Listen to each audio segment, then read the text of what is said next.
S'abonnez-vous. Ben, heureusement qu'on ne jouait pas notre qualification en demi-finale sur ce match-là, hein, parce que franchement, c'était un match difficile, un match compliqué, mais en même temps, je suis content quand même, parce qu'on a pu voir les futurs titulaires mardi, c'est-à-dire Pedri, Yamal, donc jouer un petit peu, genre prendre un tout petit peu de rythme, mais en soi, Oriol Romeu, mais comment ça se fait qu'il soit dans ce club? Il y a des joueurs inutiles. Mais en fait, j'aurais pu faire pareil. Aujourd'hui, victoire 1-0 sur un retourné acrobatique de Joao Félix. Mais franchement, le match, il était très dur à voir. Franchement, il faut vraiment aimer le Barça pour se poser là un samedi soir et suivre ça de bout en bout. Parce qu'aujourd'hui, le match n'a pas été fameux. Mais. Ce que vous faire rester dans cette vidéo, c'est que je vous annonce que... Non, je vous annonce rien du tout.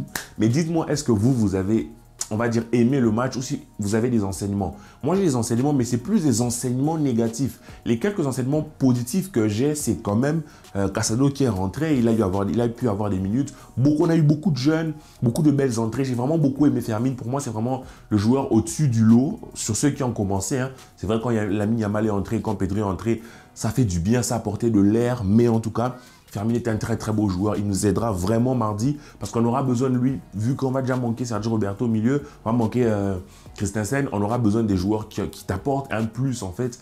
Et il va nous faire du bien. Mais dans l'ensemble, moi, quand j'ai vu la composition, j'étais très content parce que je me disais, bon, ok, notre côté gauche, on va avoir Marcos Alonso, on va avoir Romeu. Ça va être très dur, ça va être difficilement consommable, difficilement digeste. Mais il y avait Joao Félix, il y avait Ferran Torres qui revenait de blessure, qui, je pense, c'est sa première titularisation depuis qu'il revient de blessure.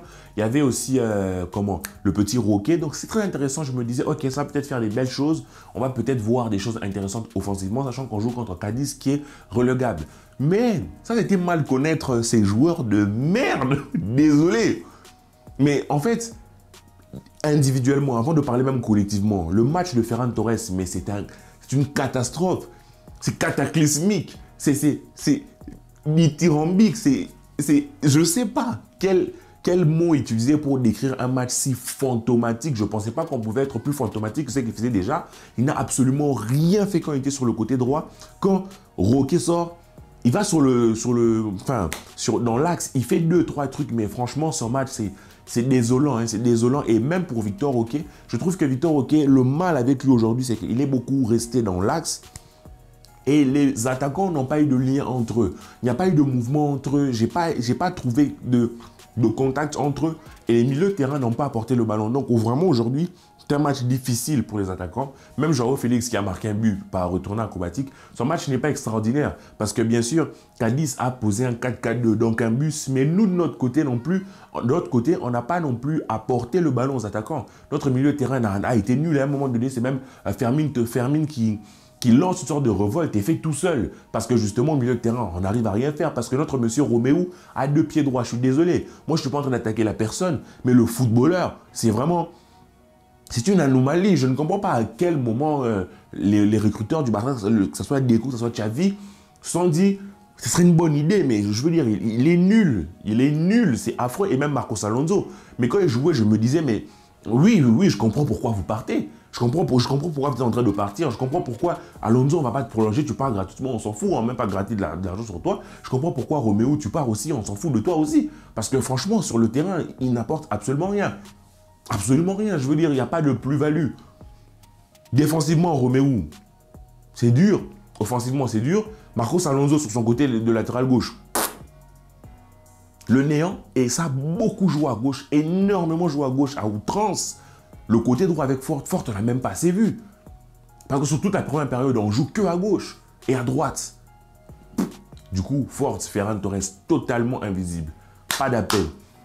Le petit Roquet, tout le temps devant, ne recule pas. Il ne sait pas faire le rôle de pivot. Ça, ce sont des choses qui vont s'apprendre. Mais en même temps, il n'est pas grand. Est-ce qu'il a assez de muscles pour aller s'opposer aux défenseurs? Peut-être, lui, Suarez n'était pas exceptionnellement grand, mais il faisait ça très bien. Donc, ça, ce sont des choses qu'il va apprendre. Mais il devait revenir un peu plus, toucher le ballon, participer, pour au moins apporter une sorte de surnom au milieu de terrain. Parce qu'aujourd'hui, on n'a pas joué avec un milieu à 4 ou avec... Non, j'ai vraiment vu sur ce terrain-là 3 attaquants et des milieux de terrain qui n'arrivaient pas à apporter une tenue de balle. C'est pour ça que quand vous avez vu Pedri, on a eu l'impression que les choses étaient mieux. Quand il y a eu Yamal, on a l'impression que les choses étaient mieux parce qu'il y avait une meilleure tenue de balle. Il y avait des joueurs qui pouvaient faire avancer le ballon balle au pied. Pas balancer comme ça, c'est-à-dire Schegel qui balance des parpaings sur Roquet. Je ne sais pas s'il croit que Roquet c'est Lewandowski et qu'il pourra gérer ce ballon-là. Donc pour moi, c'était vraiment un match des remplaçants. Et il m'a un peu foutu la haine en fait, parce que j'espérais vraiment que certains joueurs allaient pouvoir tirer leur épingle du jeu. J'espérais vraiment que Roquet allait pouvoir se démarquer, faire des choses. Mais pour moi, je ne sais même pas si sur ce match, il n'a pas perdu des points. Je ne sais pas si sur ce match-ci, en fait, je ne sais pas si ce match lui donne la prétention d'espérer être titulaire sur une prochaine opportunité comme ça, à la place de Marc Gouillou, par exemple, qui lui aussi est un petit neuf qui vient de la baie, qui pourrait être tenté de vouloir gratter sa place. Moi, j'aurais préféré quand tu sortes Ferran Torres, tu laisses Roquet parce que tu es numéro 9, tu as besoin de marquer, c'est ta confiance. Laisse-le là jusqu'à la dernière seconde qu'il essaie de gratter un truc parce que tu sais pertinemment que prochain match de Ligue des Champions, il ne va pas toucher, il ne va pas avoir une seule seconde. Le match d'après, il ne va pas avoir une seule seconde non plus. Donc, moi, c'est ce que j'aurais pensé. Mais en somme, collectivement, l'équipe n'a pas été extraordinaire. Ça fait une victoire courte. On avait besoin de cette victoire-là. Le Real de Madrid a gagné aussi par 1-0. On est toujours deuxième. On espérait que le Real de Madrid perde pour qu'on se rapproche, histoire que lors du Classico, la semaine prochaine, ben que l'on revienne potentiellement à 2 points. Mais ça n'a pas été le cas. Il faudra quand même aller gagner ce Classico-là. Mais dans les faits, ça nous fait une victoire, ça nous fait 3 points. On est content, on est heureux. Même si, offensivement, c'était le néant. Au milieu de terrain, c'était aussi le néant. Défensivement, quand même, il y a eu une certaine forme de... Je suis rassuré par Koubarsi. C'est vraiment, pour moi, c'est... Je sais pas, pour moi, il me choque plus que Yamal. Parce qu'au FC Barcelone, on a eu tendance à voir des joueurs exploser, mais ils étaient tous à vocation offensive ou au milieu de terrain. Au poste de défenseur, on n'a pas eu aussi récemment des joueurs qui venaient nous éblouir en fait par leur seigneurie à leur poste. Et Koubarsi, pour son âge, pour 17 ans, il est d'un calme. Il est d'une froideur incroyable. Incroyable.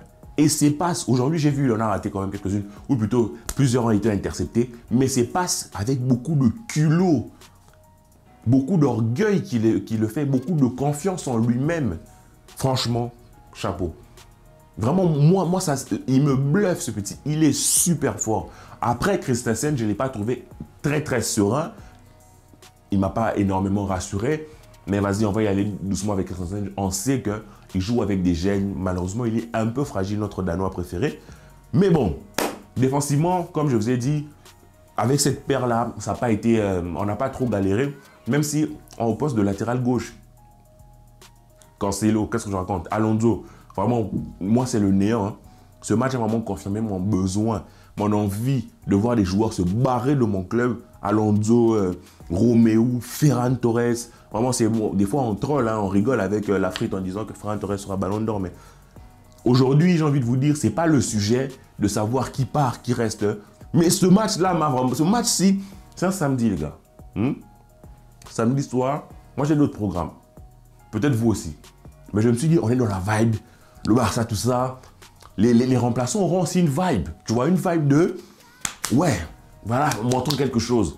Moi, c'était ça que j'avais en tête. Et je me disais, je vais suivre le match, je veux voir des trucs, des joueurs qui ont envie, des courses, des dribbles, de la projection. Mais non, le seul joueur qui avait l'air d'avoir envie plus que les autres, c'était Fermin. Est-ce que les autres avaient peur de se blesser en espérant jouer mardi? Je ne sais pas. Je ne sais pas si Ferran Torres aura une seule seconde mardi.